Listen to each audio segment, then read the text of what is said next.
Nɛgɛ mugan sanga 30 sɔrɔ Mali fantan naani bɛɛ lajɛlen na ni kuma in b'a sɔrɔ Mali kɔnɔ ani Mali kɔ kan aw caman sigilen bɛ jabaraniw kɔrɔ yaasa a bɛ se ka bɔ kunnafoni jɛlen kalama cogo min na ka bɛn ni Sherifila TV ale ka bamanankan kunnafoni jɛlenw an b'aw ladɔnniya k'a fɔ n ko nin y'a waati selen association ba min sigilen bɛ Mali jamana kɔnɔ ka bɛn n'u ka baaraw bolodacogo ye n'o ye association des jeunes au secours des désirés a don ɲɔgɔn kɔnɔ o ye AJSD ni fɛn min ONG perspective sahélienne maaw k'u ka tɛgɛ di ɲɔgɔn ma hukumu kɔnɔna na o ye fɛn min ye donbolo kɛ ka ɲɛsin maaw ma minnu ni degun ni gɛlɛya ani kɔlɔlɔ y'u sɔrɔ yaasa nin kalan wuli ɲɛkɔrɔla la a sifinnakaw denmisɛnninw kalanden denmisɛnninw u bɛ se ka kalanminɛnw sɔrɔ cogo min na baara kofɔlen kɛra ka bɛn sibiri septembre kalo tile 28 san 2025 a kɛra Amdalaye Bamakɔ sigida naaninan na ka sanga ni maabaw caman yeli kɛnɛ kɔnɔ kɛrɛnkɛrɛnna wele bilalen tun bɛ maaba min ma o ye an ka bɛɛ maayala ale président d'honneur ba n'o ye Mali silamɛ ɲɛmaw ka tɔnba Haut Conseil islamique du Mali maa ɲɛma denkɛ a se ye dɔ Badara Aliyu Usman Haidara baara ninnu bɛɛ lajɛlen tun bɛ ale ka yamaru kɔnɔna na Sherifila ka ciden minnu tun bɛ Lala Kuyate ale ni Abdoulaye Sogodogodo. Nin kɛnɛ in bɛ don kadara min kɔnɔna la o de ye dɛmɛ ye min bɛ bɔ AJSD mɔgɔw yɔrɔ la ka ɲɛsin denmisɛnninw ma san o san ala ma seba di minnu somɔgɔw ma ka se ka kalantaminɛnw di olu ma kalantaminɛn ninnu yɛrɛ bɛ tali kɛ fɛn minnu na o de ye ekɔliden sakiw kayew bikiw ka fara olu kan ɲina u ye dala dumuniw fana fara kan o bɛɛ lajɛlen kun de u ka se ka lafiya u ka kalan waatiw kɔnɔna na ni y'a ta k'a lajɛ ni sifinnaka jɛkulu in yɛrɛ ni o ye AJSD n'u ka baara bɛnnen don ka se ka dɛmɛ d'u maaw ma minnu mako b'a la kosɛbɛ jɛkulu in ɲɛma a y'a ka nimisi wasa a n'a ka nisɔndiya yira ka sanga ni nin baaraba in kɛlen a ka jɛkulu fɛ ko kura ka ɲɛsin maaw ma minnu mako bɛ dɛmɛ la mɔgɔ min yɛrɛ ye ne bɛ se k'a fɔ n découragera waati min na mɔgɔ minnu ye association in valeur ni a courage di ne ma o bɛ kɛnɛ in kan yan n'o ye monsieur Drogba ye la perspective sahélienne Ulisu olu y'an ka partenaire fɔlɔfɔlɔ ye ninnu bɛ an ka denmisɛnninw ɲɛnajɛ activité sugu bɛɛ lajɛlen na natation b'o la u bɛ activité caman kɛ u bɛ rusikan di denmisɛnnin ninnu ma n b'a fɔ bi activité in organisation daminɛna 2 semaines dɔrɔn de kɔnɔ 2 semaines ne tun t'a dɔn k'a bɛ kɛ tan san o san an b'a kɛ dɛ mais a ka kɛ k'a dɔn ka kɛ lafiyabugu yan nin y'a siɲɛ fɔlɔ a ka kɛ sinon an b'a kɛ san o san seli b'o la c'est-à-dire sunkalo a bɛɛ wagati o wagati an bɛ nin kɛ mais nin kɛra siɲɛ fɔlɔ ye bi ne yɛrɛ ka sigida garisɛgɛ ka don nin na donc an bɛ perspective sahélienne an b'u fo kosɛbɛ an kuma n bɛ foli di ani ka tila ka association an ka bɛn maaya la fana n'o o présidente ba yɛrɛ n'o bɛ kɛnɛ kan n'o ye karamɔgɔ ye n bɛ foli di aw bɛɛ lajɛlen ma ala ka ɲina école ta ala ka kɛ hɛrɛ la aw fana k'an ka segin nɔ école kaye minnu dira denmisɛnnin ninnu ma an b'a ɲini aw fɛ ni kit scolaire dira a k'aw jija aw ka denmisɛnninw ka kalan fana suit kalanminɛn dili dɔrɔn tɛ ka denmisɛnninw ka hakili t'u la école ta la kalan cogoya bɛ cogo di u bɛ min na école la n'o kɛra u b'anw ka baara nɔgɔya éducation fanfɛla la u yɛrɛw nisɔndiyalen maa minnu garisɛgɛ donna ni dɛmɛ ninnu na denmisɛnninw fo ka taa bila u somɔgɔw la u ye waleɲumandɔn foli kɛ ka ɲɛsin u dɛmɛbaa jɛkulu ma nisɔndiya banna an ye malo sɔrɔ an ye tulu sɔrɔ ani sukaro a diyara an ye dɛ walayi depi a yɛrɛ dila cɛnin kɔni a nisɔndiyara a tun bɛna kasi yɛrɛ mais a nisɔndiyara ani cɛ ani baraji ala ka kɛnɛya di ala ka laban nɔgɔya ka bɛɛ kisi bana juguba ka laban ko ɲuman di an ta ni wali ta ala ka bɛɛ lakana ani cɛ ani baraji kɛnɛ in yɛrɛ kan maaba wililen caman de tun bɛ yen nɔ o dɔw bɛ tali kɛ jɛkulu association an ka bɛn maaya la o président d'honneur la ni o ye Seyid Badara Aliyu Usman Haidara ye ka fara ale kan an karamɔgɔ Suwala Bayaya Haidara fana tun bɛ kɛnɛ kɔnɔna na fo ka taa se olu ɲɔgɔnna caman ma u kɛlen ka kuma ta ni maa ninnu yɛrɛ ye waleɲumandɔn foliw kɛrɛnkɛrɛn ka ɲɛsin jɛkulu association AJSD maaw ma ka sanga n'u ka nin baaraba in yɛrɛ kɛli ye ko nin baara in silamɛya diinɛ y'a lakodɔn wa hadamadenya fana kɔnɔna na waleya ɲuman don min bɛ jigitugu sinsin maaw ni ɲɔgɔn cɛ an nisɔndiyalenba don kɛnɛ in kan an nana kɛnɛba de kan nin kɛnɛ o kɛnɛ bɛ sigi dɛmɛ kama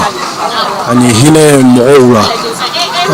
ni nakun bɛ alakira la sallallahu alaihi wa sallam o y'a nakunba dɔ ye ka na hinɛ se danfɛn bɛɛ ma tumana min na an ye karitiw sɔrɔ n'an ye Sherif Badara Aliyu Haidara an y'a sɔrɔ k'ale invité d'honneur ye comme an yɛrɛ bɛ quartier la donc o y'an teliya ka na ni ne yɛrɛ siɲɛ fɔlɔ ye ka ninnu ka kɛnɛ participer cɛ ninnu ŋaniya kun bɛ yen kuma caman mais an teliyara ka na bi parce que Cherif Badara ye invité d'honneur ye parce que ale bɛ baara min na n'o farala ninnu ka baara kan a tɛ wolo foyi la hɛrɛ kɔ an ka bɛn maaya la bɛɛ b'a dɔn o sigilen don ka se ka silamɛw hali ani diinɛ wɛrɛ mɔgɔ k'a bɛɛ fara ɲɔgɔn kan parce que yanni diinɛw cɛ adamadenya de tun bɛ yen Seydina Ali yɛrɛ ko ten ale yɛrɛ tɔgɔma a ko i ka adamaden lajɛ ye cogo fila la ni n'a ma ɲɔgɔn sɔrɔ diinɛ la i n'a bɛ ɲɔgɔn sɔrɔ adamadenya la e ye mɔgɔ ye a ye mɔgɔ ye o kan ka latanga ni diinɛ ma se k'a to i k'a latanga i kan ka ko latanga parce que k'aw bɛɛ ye mɔgɔ ye aw bɛɛ ye adamaden donc o la n'o olu kɛra ko min invité d'honneur an b'a dɔn o ko ni hakili bɛ taa ani kodɔn bɛ taa wa ani silamɛya kunkɔrɔta fana bɛ y'a la parce que bɛɛ y'a ye kɛnɛ kan an balimamuso Agayisa a sera ne ma yen nɔ ka taa ka nin hakilina ɲuman in fɔ ne ye ko a ka baara ye nin vraiment n y'a kanu don dɔ la nin ɲɔgɔnna kɛnɛ dɔ n ka sigi a ka bɔ ala ye n sigi nin kɛnɛ kan bi min kɛra n yɛrɛ ɲɛna a bɛ wasa kɛ se de don ni bɛɛ y'i se kɛ i ka niveau la gɛlɛya bɛ ban pewu. Kɛnɛ in yɛrɛ kan baara camanw de kɛra u fɛ o dɔw bɛ tali kɛ ka se ka na balonna kulonkɛ dɔ kɛ sifinaka dɔ fɛ min ka baara bɛnnen don balontan ma o kɔfɛ kalantanmina ninnu fo ka taa se dala dumuni ninnu ma olu tali k'a di u tigiw ma fo ka taa se waliɲumandɔn jɔnjɔnw fana ma ni k'o ta k'o tɛnkun u dɛmɛbaa kɛrɛnkɛrɛnnenw na ni ka sɔrɔ ka laban ka lajɛ yɛrɛ datugu ni duwawu don ye duwawu minnu kɛrɛnkɛrɛnna ka kɛ shirifu fɛ kɛrɛnkɛrɛnnenya la Suala Bayaya Haidara fo ka taa se a Seyidi Badara Aliyu Usman Haidara ma. O siratigɛ fɛ an bɛ taa bananbakaw fɛ yen nɔ Tezara ka bɛn ni a ma ɲɛma ale ka hakilina ɲumanw a n'a ka laɲini ye u y'a kanu fɛn min ye école fondamentale bananbakaw fɛ yen nɔ n'a bɛ Kulikoro région na yaasa ka se ka taa kalanminɛn k'i bolo fa k'a to k'a ɲɛsin o kalandenw ma baara kofɔlen a kun tɛ dɔwɛrɛ yaasa sifinnakaw olu bɛ se ka hakili don kalanko fɛ cogo min na k'u la nisɔndiya ni kalanminɛnw caman talen ka d'u ma min bɛɛ lajɛlen hakilina ɲuman bɔra Tezara a n'a ka baarakɛlaw bɛɛ lajɛlen na an ka ciden minnu tun bɛ taamaden nɔfɛ Abibata Kɔnta ale ni Daramani Male. A bɛ laada la tile san o san ni o de ye congé ta mana se ka taa kalantanminɛnw di maaw ma kɛrɛnkɛrɛnnenya la a fadugu ni o de ye Sulemani Fofana ye Tezara ɲɛma o kalantanminɛnw bɛ tali kɛ minnu kan o ye saki kaye biki livre o n'a ɲɔgɔnna caman kɛrɛnkɛrɛnnenya la primairadenninw ni deuxièmedenninw walasa k'u la nisɔndiya ni denmisɛnninw yɛrɛ kɛwale tun b'o yira kɛnɛ in kan. a san naani yan ni a ye Sulemani Fofana yɛrɛ ka dugu ye n'o ye Banamba ye donc a ye hakilina ta k'a yira k'a fɔ denmisɛnninw ni se t'u ye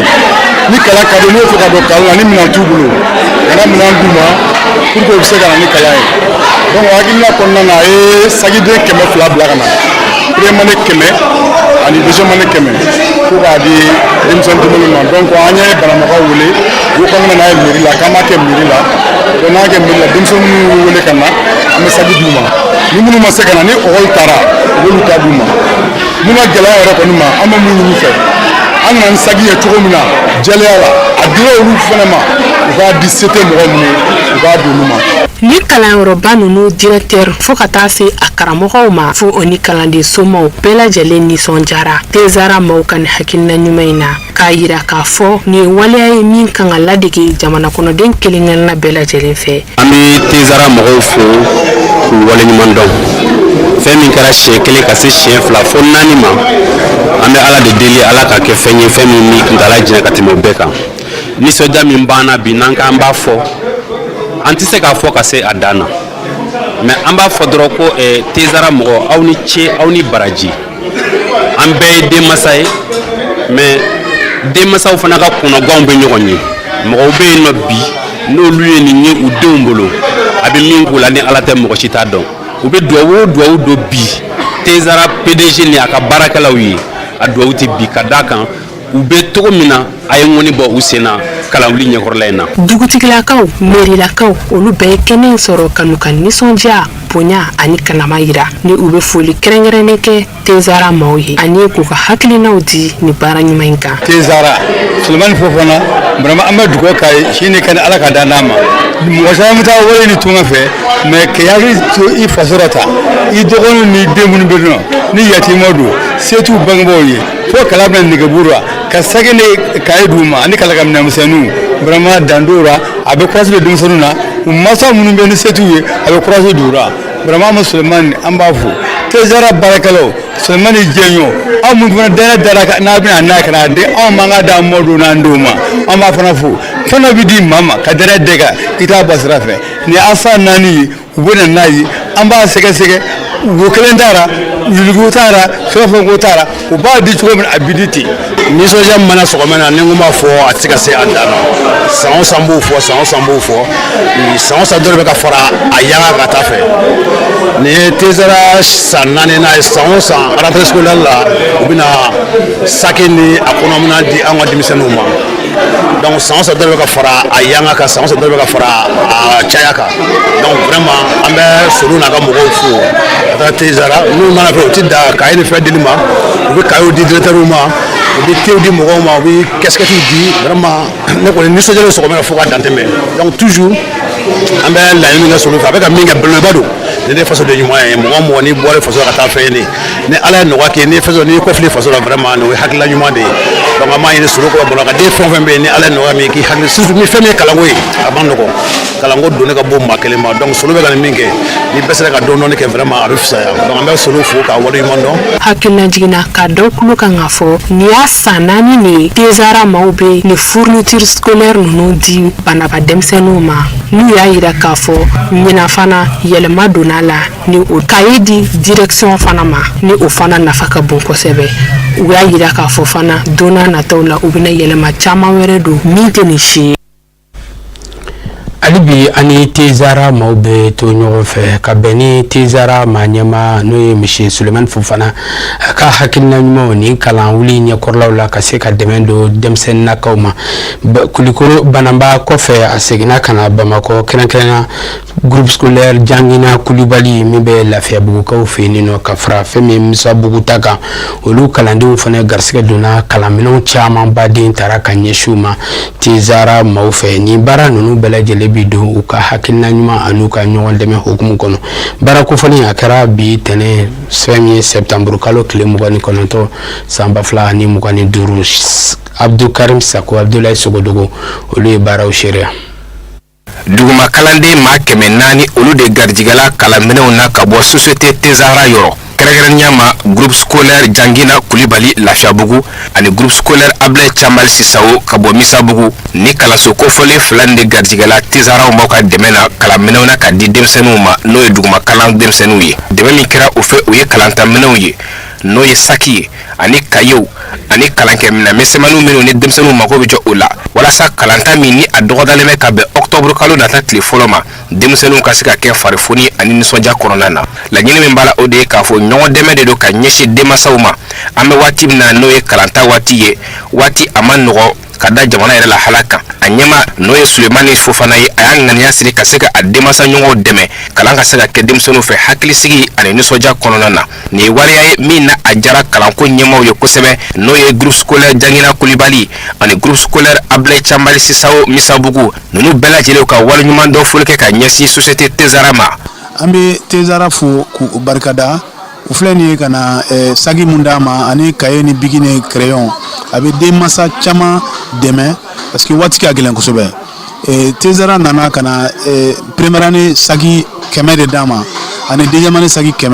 ka denmansaw ka dépenses nɔgɔya dɔɔni k'u fo k'u barikada ka dugawu kɛ a se bɛ Ala ye u y'a ta wari min na Ala kana a tayɔrɔ lankolon to Ala ka dɔ fara a kan u y'a daminɛ ni wari min ye ɲinan Ala ka o ɲɔgɔn caman d'u ma walasa san nataw la an fana bɛ se ka dɔ sɔrɔ min ka ca ni ne kosɛbɛ an bɛ Tezara fo. Tezara mɔgɔw an b'u fo k'u waleɲuman dɔ dante foli min na a diyara n ye kosɛbɛ problème ka ca ko wɛrɛ b'an na dɛmɛ wɛrɛw an mago b'a la ni nin dɛmɛ in dɔrɔn tɛ kiti tɛ bankow b'an na table ban o yo ko ba nanga demsanu be sigi biriki de ka classe ko na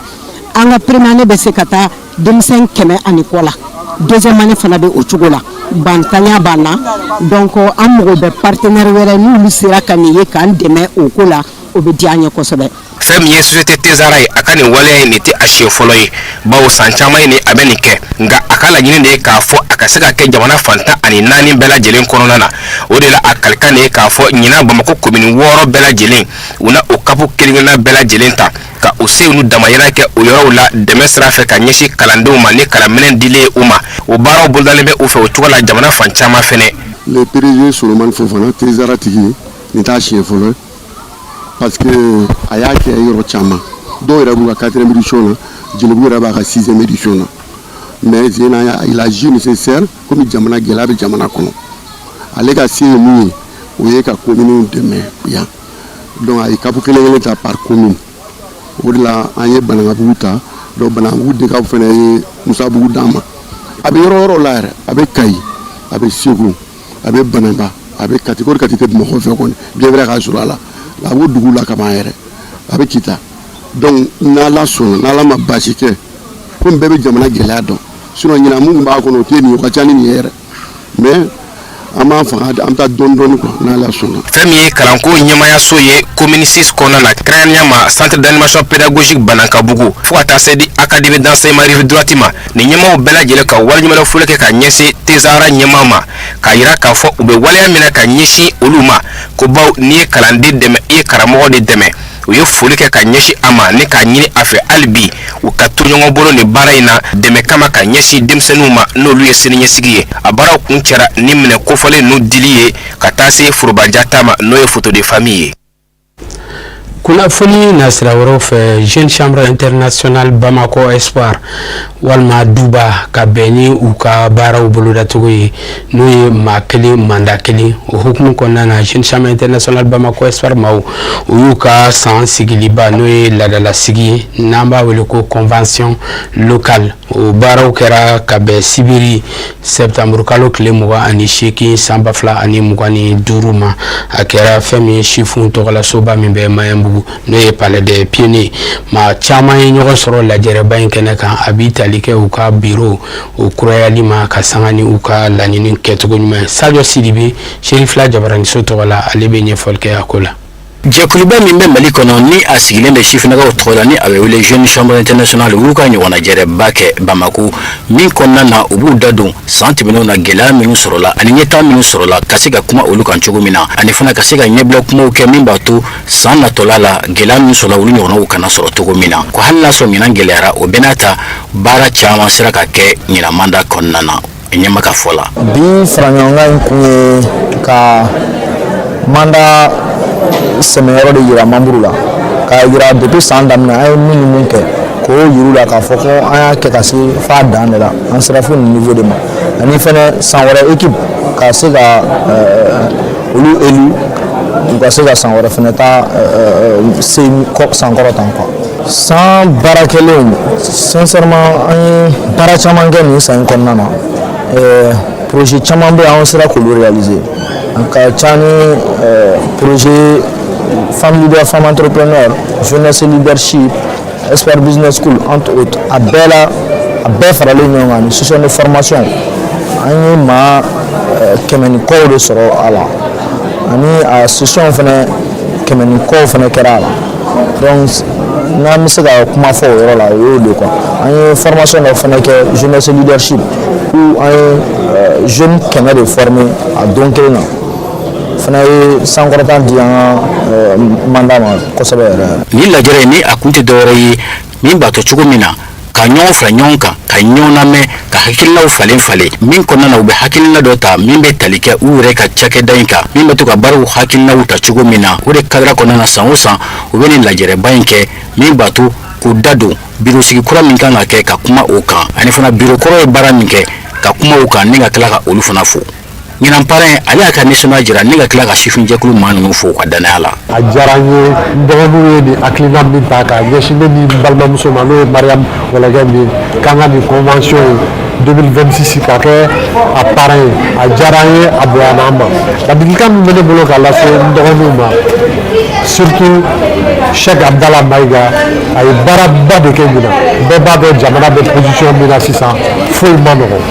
a kɔni a ka ɲinan mandat a ye baaraba kɛ mais défi baara tɔba bɛ kɔfɛ. GCI ɲɛmaaba ale fana nisɔndiyalenba ye foli in tanu ka ɲɛsin bɛɛ lajɛlen ma sabula maaw bɔra Mali yɔrɔ caman na ka na u ka lajɛrɛba in na min b'a to ka hakili falenfalenw kɛ cogo min na sabula lajɛrɛ in nafa ka bon kosɛbɛ u ka jɛkulu in kɔnɔ ni nin waatiw sera bɛɛ de bɛ wele k'i ka hakilinata di min b'a to jɛkulu in a bɛ se ka ɲɛda kura wɛrɛw ta cogo min na ani fana partenaire kuraw bɛ se ka sɔrɔ cogo min na o ni cakɛyɔrɔ maaw fana cɛ GCI ɲɛmaa a ye welewelekan di k'a ɲɛsin candidat kura minnu ni olu kan ka kɛ san wɛrɛ maaw ye u k'u janto organisation in na ani fana u k'u jija bureau kura ma se ka min kɛ u ka se ka tɛmɛ o la cogo min na. Bi an nana convention locale de la mun ye Bamako Espoir an ka organisation universitaire Bamako Espoir ka convention locale donc an nana soutien de yira an ka organisation fila ninnu la ka f'u ye fana k'an b'u fo parce que u ye baara ɲɔgɔnba de kɛ nin san in kɔnɔ donc an nana accompagner pour que nin convention in fana ka kɛ activité ba ye a ka kɛ ɲɛnajɛba ye. N bɛ se ka mun fɔ surtout candidat ye vraiment u k'u cɛsiri hali bi u k'u ka implication fana bonya organisation kɔnɔna na parce que mandat 2025 na ban sisan donc mandat 2026 na daminɛ olu ye candidat ye donc on veut faire en sorte que an ka organisation kɔnɔna na an ka se ka leaderw sɔrɔ mun bɛ se ka nin organisation in ka continuer toujours k'a sankɔrɔta. An bɔra donna ka fɔ lajɛrɛba in a kun cɛra ni photo de famille tali ye yan'o cɛ Mali hymne national o de kɛra ka kɛnɛ in dayɛlɛ. kunnafoni nasira wɛrɛw fɛ ka sanga ni Mali ka yɛrɛma hɔrɔnya san 65 sɔrɔli atelier Firdauso ASC a ɲɛmamuso ka bɛn ni a ka laɲini a n'a ka baaraw bolodatogo ye u ye jɔnjɔn ta ka di ekɔliden 70 bɔɲɔgɔnko ma minnu ye kalan kɛ baaraw la minnu bɛ tali kɛ kalali hakaja fo ka se cɛɲa ani masiri o ni jabidaw o la ɲɔgɔnna wɛrɛw caman nin baara kofɔlen in bɛɛ lajɛlen kɛra u ka jɛkuluba n'o ye centre Firdausu a jabala la ka sanga ni maabaw caman yeli kɛnɛ kɔnɔna na Sherifila ka ciden kɛrɛnkɛrɛnnen min tun bɛ kɛnɛ kan an k'u ka sɔrɔlenw ɲɛfilɛ. Ka sanga ni Mali jamana ka yɛrɛba hɔrɔnya san 65 sɔrɔli nisɔndiya n'a munyamunyaw ye atelier Firdauso ASC ma ɲɛma n'o ye Madame Balo Astan Sumaworo a ye kɛnɛba labɛn min sen fɛ a ye attestation ta ka ɲɛsin kalanden 70 bɔɲɔgɔnko ma minnu ye kalan kɛ coupe couture n'o ye kalali kalo 3 kɔnɔna na ka fara maquillage jabida olu ni a ɲɔgɔnna wɛrɛw caman ka bɛn ni Mali ka yɛrɛma hɔrɔnya sɔrɔli munyamunyaw ye. Bi don bɛ bi an ka to yen bi an ka yɛrɛma hɔrɔnya to yen bi ye 20 septembre bi atelier Firdauso ka 20 septembre ni ko 20 septembre a bɛ an hakili lajigi an ka donbaw la a bɛ an hakili lajigi an ka cɛfarinw la a bɛ an hakili lajigi an ka jamana tagaɲɛ la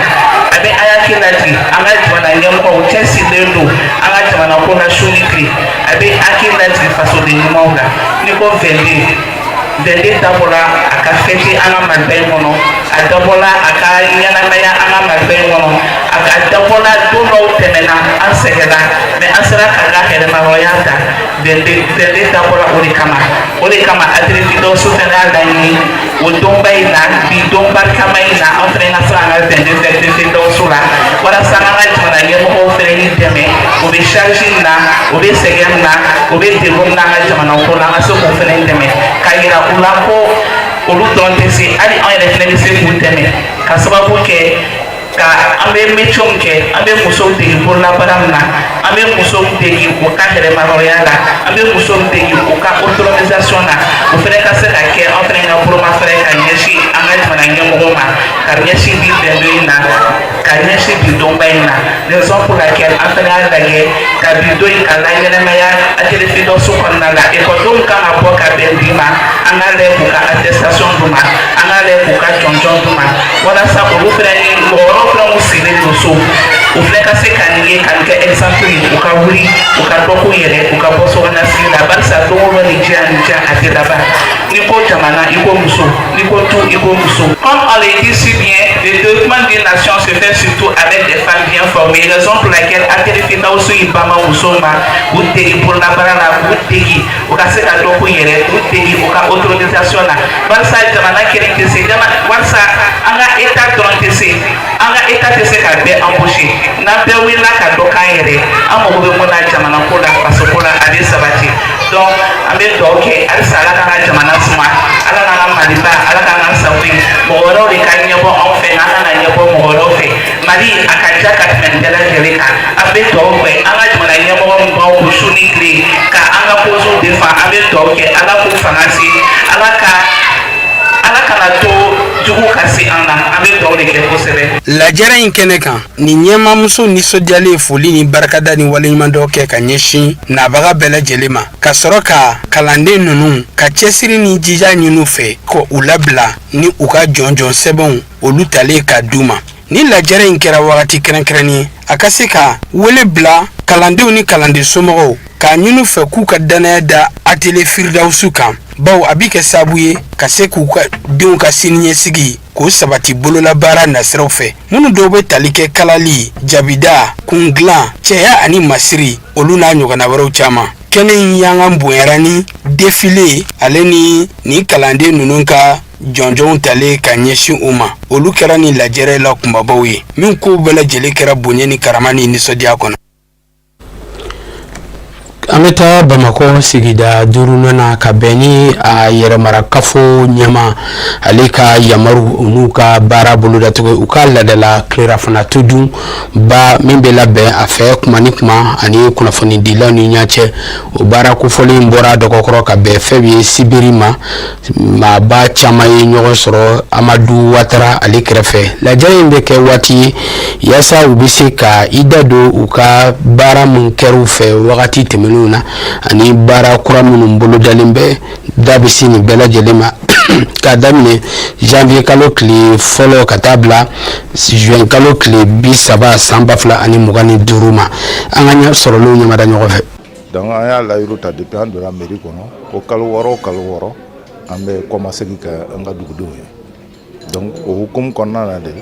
an ye journalistes wele yanni an ka se kinw kɔnɔ an b'a daminɛ journalistes ye parce que an b'a dɔn k'a fɔ journalistes jɔyɔrɔ ka bon kunnafoni carinni la donc an b'a dɔn k'a fɔ n'a danna an yɛrɛ ma an kumakan tɛ bɛɛ lasɔrɔ mais ni journalistes sen donna la kumakan bɛ se yɔrɔ caman na parce que an ka commune ka bon kosɛbɛ dugudenw ka ca donc an bɛ fɛ u bɛɛ ka bɔ a kalama n t'a kalama ka nɔgɔya an ka commune kɔnɔna na donc kalo wɔɔrɔ an bɛ nin sigi ni journalistes ye